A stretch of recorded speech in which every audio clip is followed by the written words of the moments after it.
Now at 9, 3 people are killed in a head-on collision in southwest Missouri. Plus, some rural forestaters have been operating without internet now for a couple of days. And work begins on a new fire station in Joplin.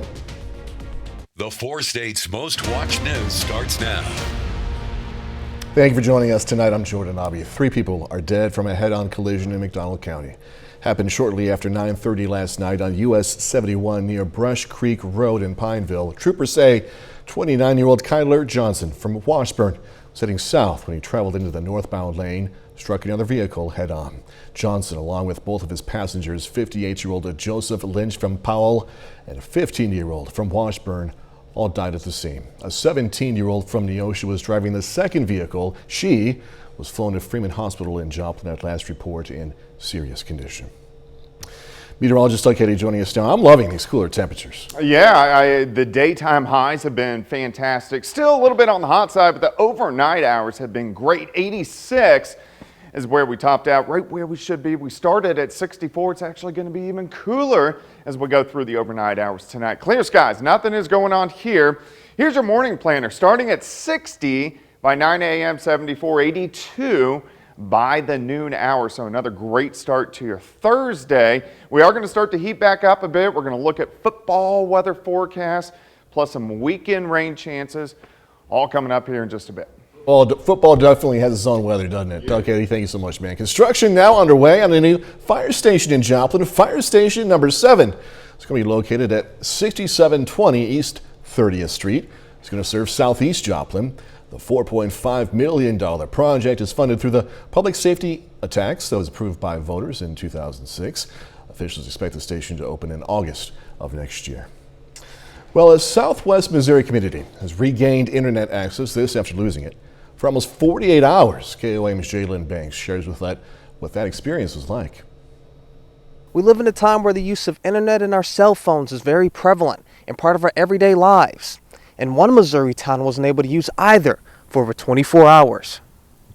Sheldon, Missouri was without internet, limiting most communication, forcing them to end school early for the day, leaving one mother in the dark on the matter. It was really crazy. I had messages that I couldn't receive. The school let out early, but with my cell phone not working and not having internet, I had no idea that my children were coming home early until a friend happened to come by and tell me. With the internet down, it caused issues for Town Hall. From what I understand from a CenturyLink representative, there was a line cut over by South Greenfield, so that affected all of us.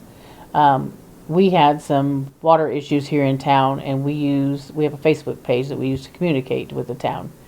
Well, if the internet's not working, you can't get the message out to everybody. The city realizes just how important internet is. You know, many years ago when we didn't have the internet or cell phones, we rely on technology so much nowadays, so when it's out, it does create a big impact. Credit and debit card machines are down, emails and other daily functions. Fingers crossed it doesn't go down again. It was just a little bit nuts. The kids were not able to do what they needed to do for school. They weren't able to entertain themselves the way they normally do. And so it was an interesting day. In Sheldon, Missouri, Jalen Banks. During the internet outage, of course, the only form of communication was landline phones. Missouri 4-H Foundation recognizes individuals who've created a legacy of service to 4-H by honoring them with membership in the Missouri 4-H Hall of Fame. One of the newest Hall of Fame inductees, Lori Meyer, sharing credit for her accomplishment. We were surprised. I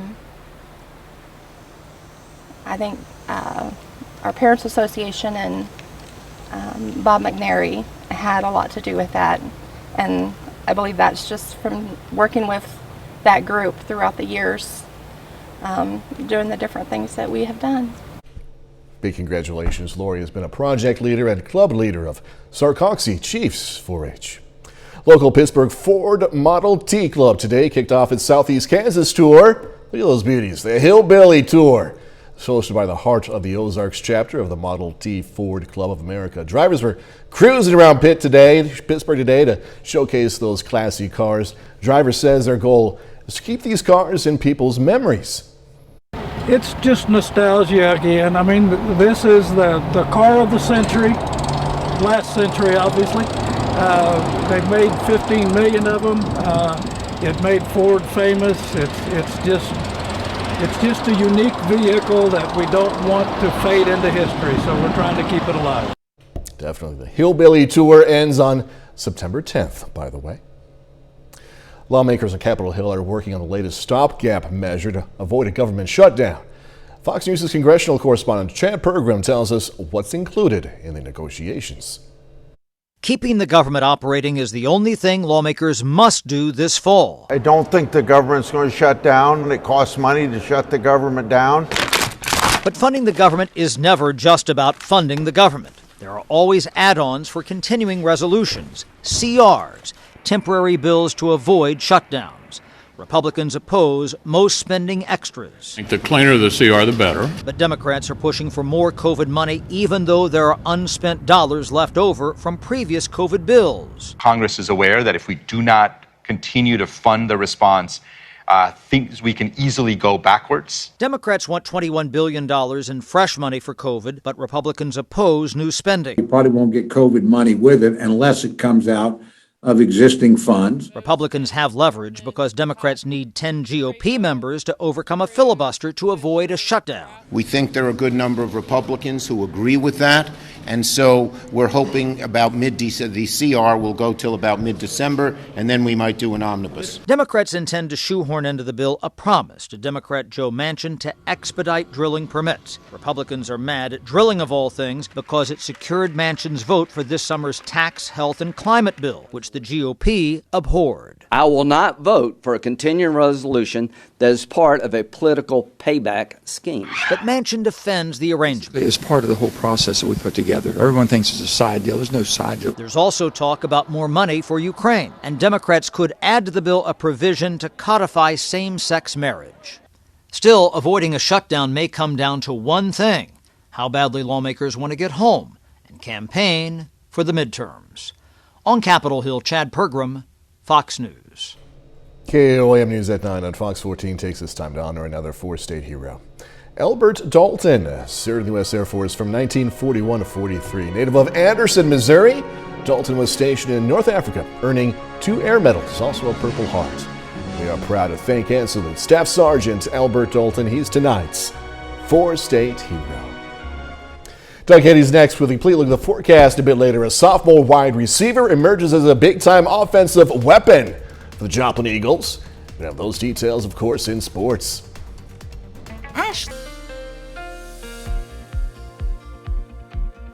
Well, it definitely turned out to be a nice day for us today. Again, temps into the mid, some areas upper 80s during the afternoon, but overall, it turned out to be a fantastic day. We have clear skies right now. We're going to see clear skies throughout the overnight hours. Of course, indigo sky in Casino in southwestern Missouri. All right, let's look down the road because we do have some rain chances which are going to sneak back into the forecast. We've been talking about this big dome of high pressure which is in charge, and it keeps our jet stream way up into southern parts of Canada. Remember, storm systems, they like to hang out along that jet stream. But as we go through tomorrow, as we go through Friday, we'll see a weak system sliding in, a little bit of tropical moisture down across the southern parts of the Gulf states, and these two will come together. We're not going to get great rain chances, but at least we have some rain chances. So here's 2:30 Saturday afternoon. So if you have outdoor activities over the weekend, it looks pretty good. I think any rain would slide in Saturday night and then into Sunday morning. Behind it will actually cool down quite a bit as we head into early next week. Cooler than what we have seen over the past couple days. Mid-80s for us yesterday, mainly mid-80s once again for us outside today, and it still looks pretty good. Temperatures are sitting 72 in Nevada, 73 in Anderson, Parsons, a little bit warmer at about 75 degrees. Let's go to Joplin, sitting at 74. Winds are pretty much calm. Humidity is at 66%. We have clear skies. There's not a whole bunch going on here. Any rain is down to our south across parts of Texas and Louisiana. Here's the beginnings of that next storm system that will start to affect us as we head into the weekend. That little bit of tropical moisture Look at this. We even got a hurricane off the coast of Baja, California, Hurricane K, which actually could give us a little bit of rain late next week. All right, let's step through time for the overnight hours tonight. By morning, we'll be sitting into the lower 60s. So a great start. We're going to warm up, lower 80s by noon, and then during the afternoon, mainly mid 80s, Carthage 85, 87 in Miami, about 91 in Carthage. So it looks pretty good. As we go through tomorrow evening, we'll drop back lower 60s once again. And then as we go into Friday, clear skies once again as we warm up upper 80s to lower 90s across southeastern parts of Kansas. So it looks great over the next couple days. Let's go into Friday evening. We got high school football kicking off. Look at our scale. We're kind of in that it's good weather scale. Kickoff 86, by halftime sitting at about 81. We'll drop back into the 70s, mid 70s by the end of most of those games. 88 tomorrow, 90 on Friday, 93 Saturday. So heating up a little bit, those rain chances early on Sunday, and a little bit cooler to start off the work week next week. Is that unusual to get a hurricane in the Pacific that close to Mexico?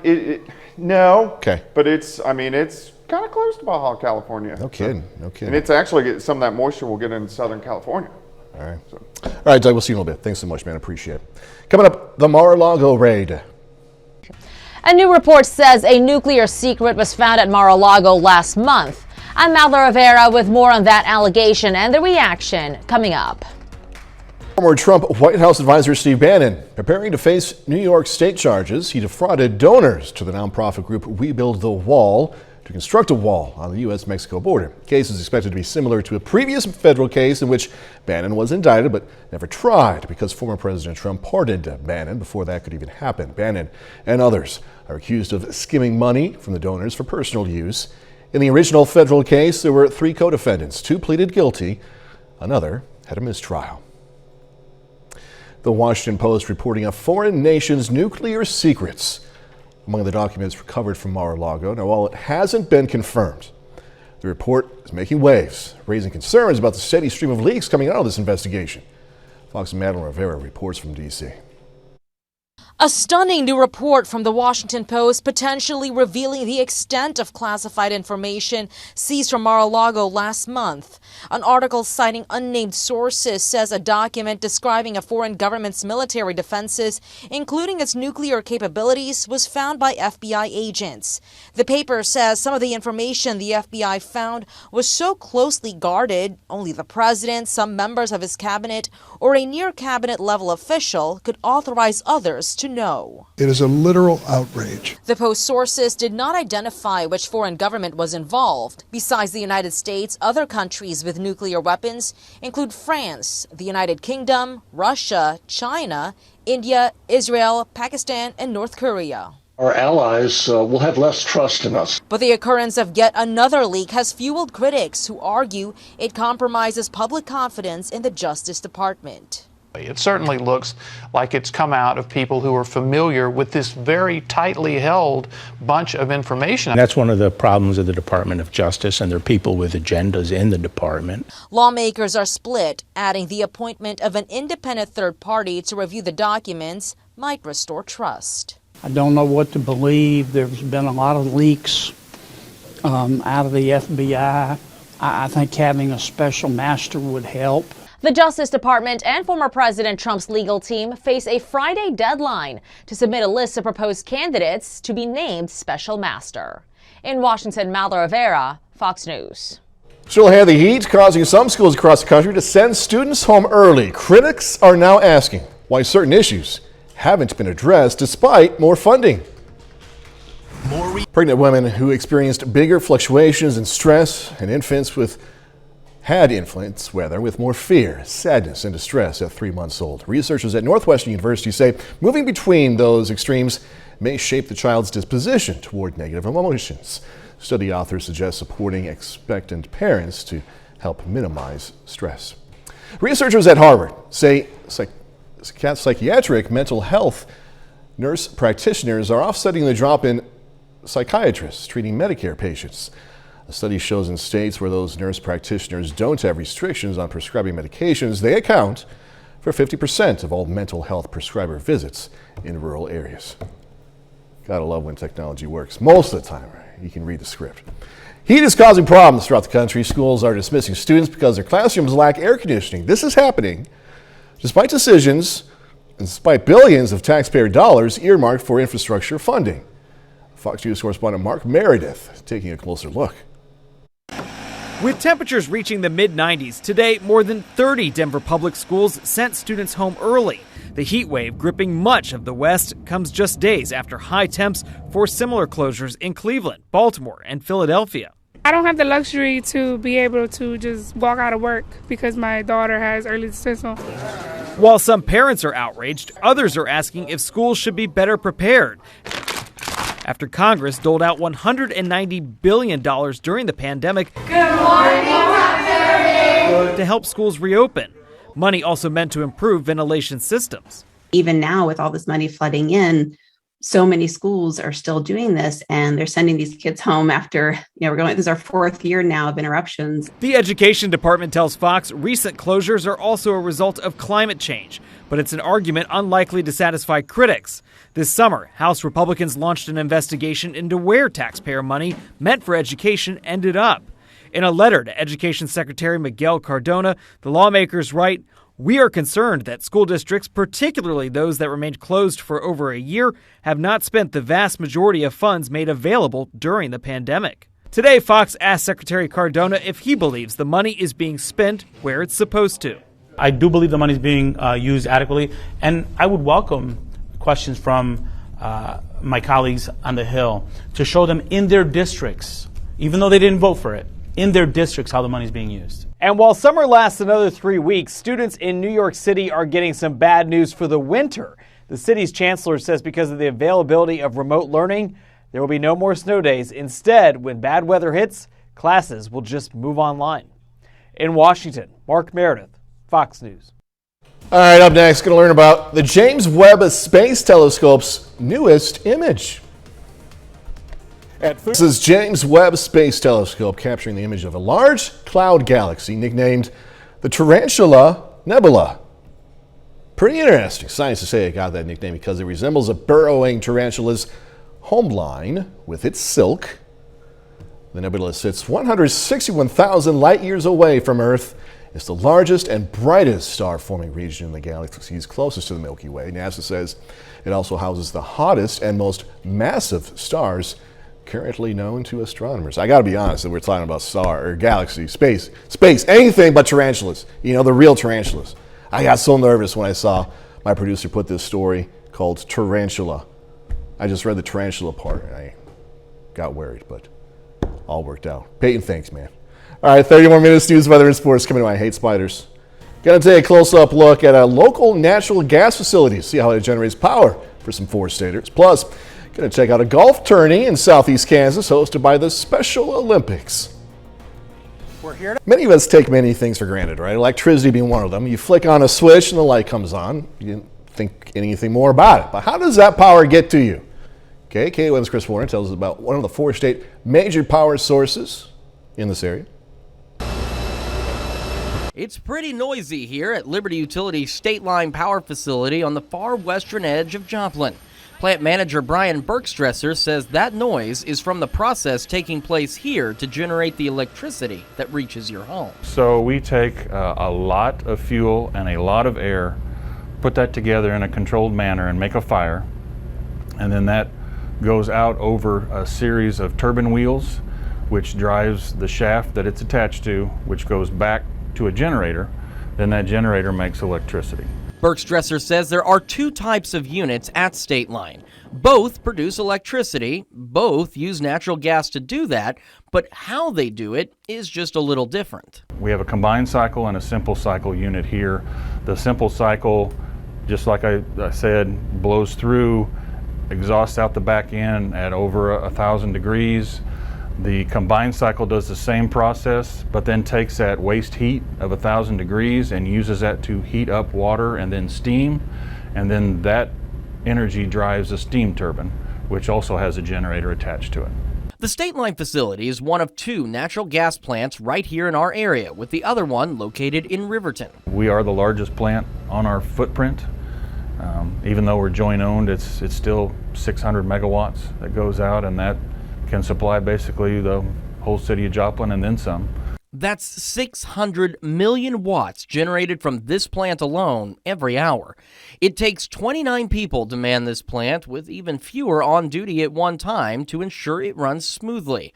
That number is small for a plant this size, thanks in part to how it's controlled. Yeah, obviously this distributed control system, we acronym everything, so we call it a DCS. It has gone through a series of upgrades, the last one in 2012, bigger processors. And we monitor over 3,000 points at all times here with this system. Probably have about 10,000 points out in the plant we're looking at. During the winter storm in February of 2021, demands on the power grid increased dramatically. Now, to help with that demand, Liberty, along with the majority of electric providers in our area and across the Midwest, are part of a special organization. There's something called a reserve sharing group that we're a member of, and we all agree that if one of the other members has a problem, we can turn on in a very short amount of time and help that other person out. That group is known as the Southwest Power Pool, which we'll learn more about in another one of our special reports. Bergstresser adds that group also steps in during planned outages for repair work at the power plants and can step in if a utility company has an unexpected failure to ensure customers never notice anything went wrong. During the winter storm and during any major weather event, Bergstresser says they always examine how the plant performed. We've spent the last 20 years, every time there's bad weather, whether it's hot or cold, what failed, how do we make it better?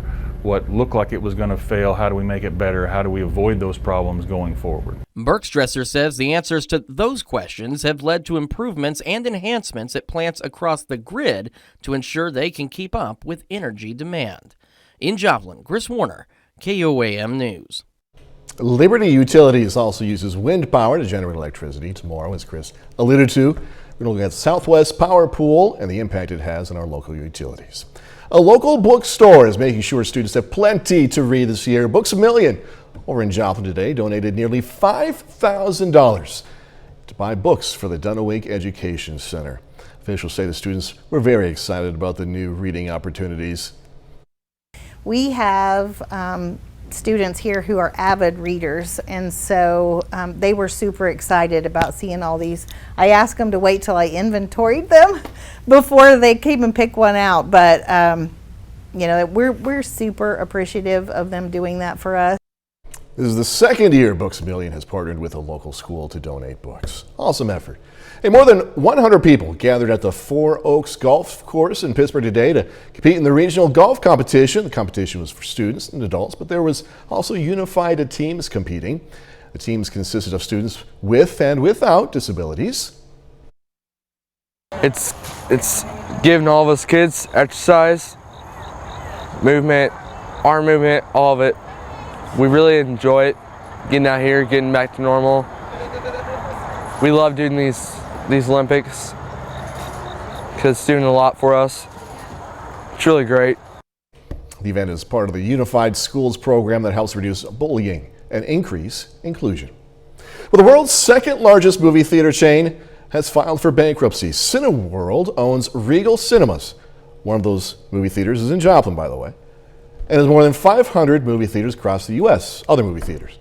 The theater chain has struggled since the pandemic forced to close locations, losing nearly $3 billion in 2020 and another $566 million in 2021. Now, despite the filing, Cineworld promises businesses will continue as usual, noting it has access to nearly $2 billion to finance operations. Popular e-cigarette maker Juul is going to pay nearly $440 million to dozens of states in a settlement. The announcement coming after a 2-year probe into the company's marketing and sales practices found Juul deliberately marketed its products to young people, even though e-cigarette sales to underage people are illegal.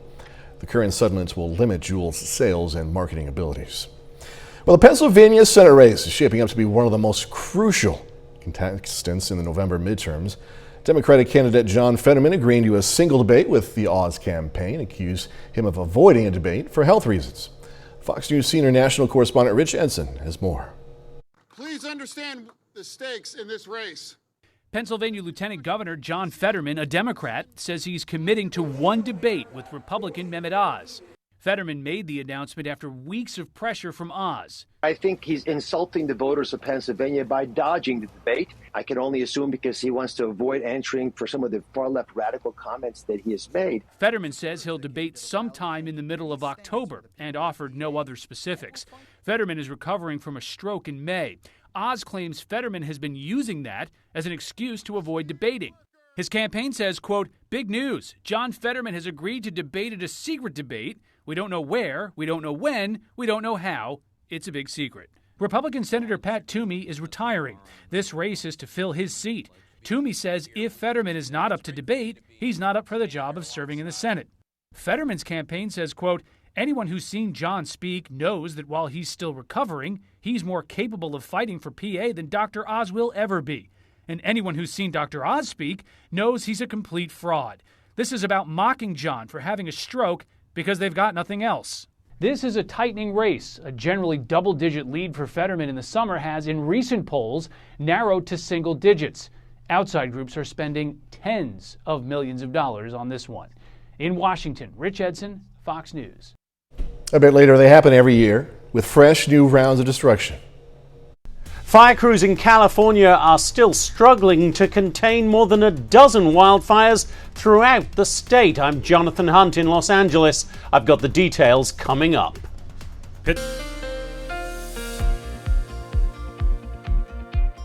Well, of course, it turned out to be a nice day for us today. Temperatures mid-80s for afternoon highs, right where we should be for this time of the year, which is always nice. We got clear skies right now in Seneca. It looks pretty good. Most of us will see clear skies as we go through the overnight hours for us tonight. So really no big complaints there. Haven't had any rain since Sunday. Of course, we did get some showers. We got some thunderstorms then. But if we look down the road at our next chance for some rain, it's going to be as we head into the weekend. This is due to we're being blocked up by this big dome of high pressure. It keeps that jet stream way up into southern Canada. And as long as it's up there, we're really not getting any storm systems here. But as we head through the next couple days, our high pressure breaks down. The jet stream starts to sink a little bit farther toward the south. So we're actually going to get a little bit of moisture in here. We get a cold front that slides in. Now, here's Saturday afternoon. I think Saturday is going to be fine. If we got any rain, it's going to be Saturday night and into Sunday, and to be real honest, it's going to be fairly light, but we will get a cold front that swings through, and that will cool us down a little bit as we head into Sunday and also early next week. A little bit cooler than what we've seen over the past couple days. You can see most of us are sitting into the mid-80s for highs, at least for us, as we went through Tuesday and then also for us today. Temps right now sitting at 70 in Nevada, 68 Miami, 75 in Neodesha. We're at 70 in Cassville. So temperatures pretty comfortable. Looks good. 7th and range line right now. We have clear skies across the region, and it looks like that's what we're going to see through the overnight hours for us tonight. So not a whole bunch going on here. Most of the Central Plains look pretty good.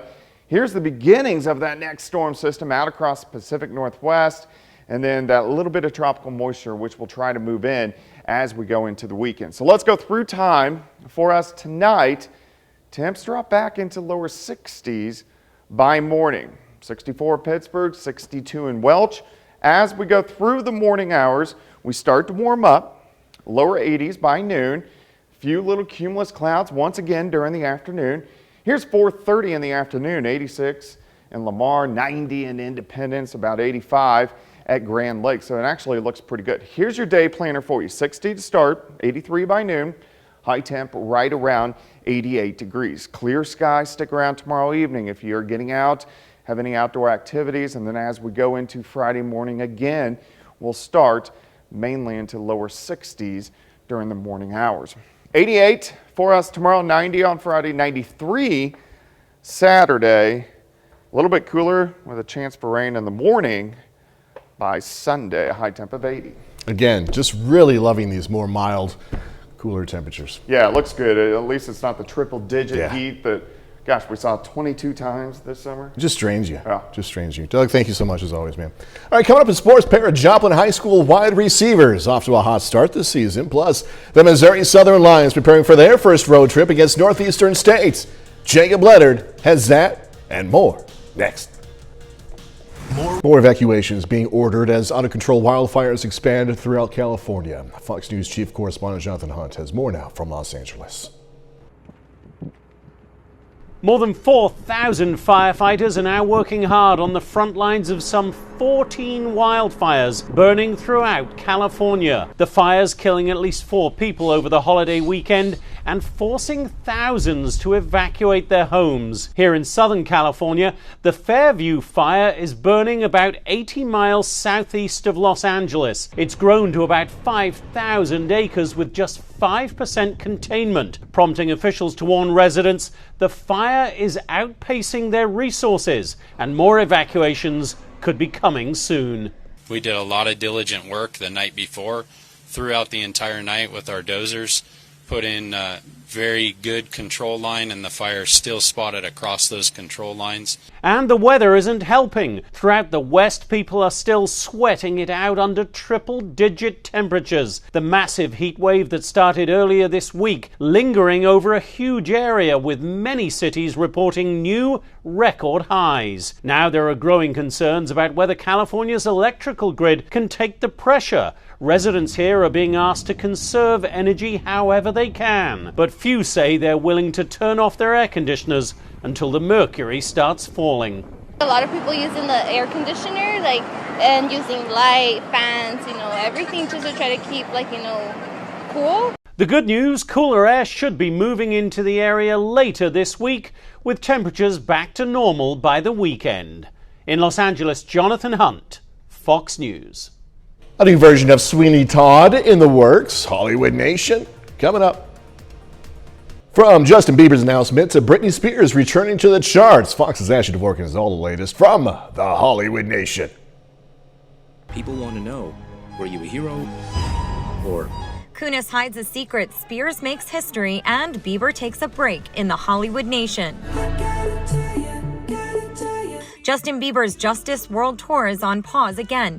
The pop superstar announced on his Instagram story he's taking a break from touring to rest and get better due to struggles with his diagnosis of Ramsay-Hunt syndrome. Bieber resumed the tour July 31st after canceling the North American leg to recover from the condition. Britney Spears is back on the charts. The pop singer's duet with Elton John, Hold Me Closer, debuted at number 6 on this week's Billboard Hot 100. It's her first Billboard Top 10 in nearly a decade. Spears is also now one of just a few artists and the youngest to have earned a top 10 hit in each of the last 4 decades. She may be the face I can't forget. Josh Groban will transform into the demon barber of Fleet Street for his next role. The singer-actor will return to the Great White Way next spring as the lead in a new Broadway revival of the classic musical Sweeney Todd. Performances begin at the Lunt-Fontanne Theater February 26th, ahead of its opening night on March 26th. Groban made his Broadway debut in 2016's Natasha Pierre and the Great Comet of 1812. I don't know what's me. And today's First Looks features Mila Kunis's dark past coming back to haunt her in the trailer to the upcoming thriller Luckiest Girl Alive. She plays a successful woman with a loving fiancé whose picture-perfect life is disrupted when a story from her teenage years threatens to unveil the secrets she's been hiding. It debuts on Netflix October 7th. In Hollywood, Ashley Dvorkin, Fox News.